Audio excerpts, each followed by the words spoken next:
2020 সালে রাজধানীর মিলন চক্র এলাকায় 8 মে রাত্রি প্রায় 9:30 থেকে 10টার মধ্যে গৌতম চক্রবর্তী তার স্ত্রী অনিমা চক্রবর্তীকে দা দিয়ে কুপিয়ে নৃশংসভাবে হত্যা করেছিল।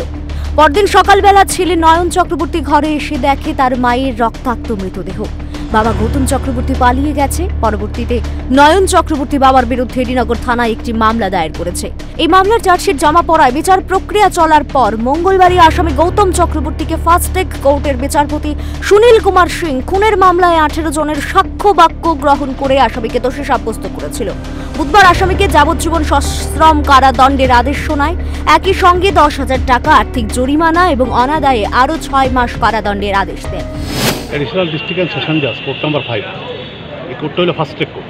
কোর্টের মাননীয় বিচারপতি সুনীল কুমার সিং স্ত্রী হত্যার দায়ে আসামি গৌতম চক্রবর্তীকে গতকালকে দোষী সাব্যস্ত করছিলেন।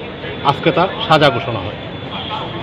সাজাতে যাবজ্জীবন সশ্রম কারাদণ্ডের আদেশ দেন এবং 10,000 টাকা জরিমানা করেন এবং অনাদায়ে আরও 6 মাসের অতিরিক্ত সশ্রম কারাদণ্ডের আদেশ তিনি প্রদান করেন।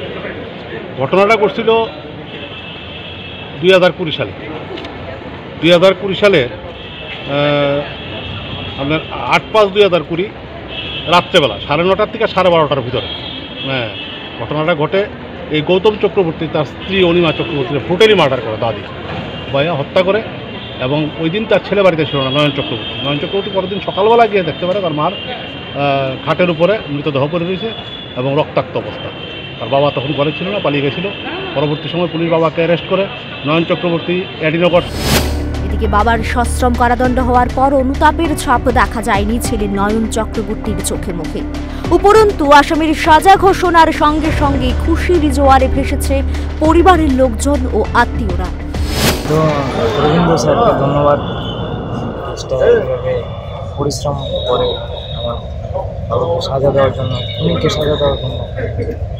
এটাই স্যার থেকে প্রচণ্ড পরিমাণে আশা ছিল। আপনার নাম? আদিত্য সরকারি স্যার অরবিন্দ স্যার যে আমাদের জন্য অনেক সাহায্য করেছে এবং আমরা অনেক খুশিও হয়েছি। তার জন্য এটাই ঠিক ছিল, এটাই ঠিক ছিল। স্যারকে আমি অনেক অনেক ধন্যবাদ। আর কিছু আমার বললেন না। বোনের আসামিকে সাজা হয়েছে, সেই বিষয়টা কি বলবেন? বললামই তো, ওর তো এটাই ছিল দরকার, এটাই ছিল দরকার। এর থেকে বেশি সাজা হওয়া দরকার ছিল, ওর মেরে ফেলা দরকার ছিল আমার উচিতে। আপনার কি হয়? আপনার নাম? গোপাল। এদিকে বিচার প্রক্রিয়া দ্রুত সম্পন্ন হওয়ায় আদালতকেও ধন্যবাদ জানিয়েছে মৃতের পরিবার পরিজনেরা। তাদের বক্তব্য, আত্মার শান্তি পাবে অনিমার। প্রসঙ্গত সরকার পক্ষে মামলাটি পরিচালনা করেছিল অরবিন্দ দেব। প্রশান্ত কর্মকারের প্রতিবেদন, টাইমস 24 নেটওয়ার্ক।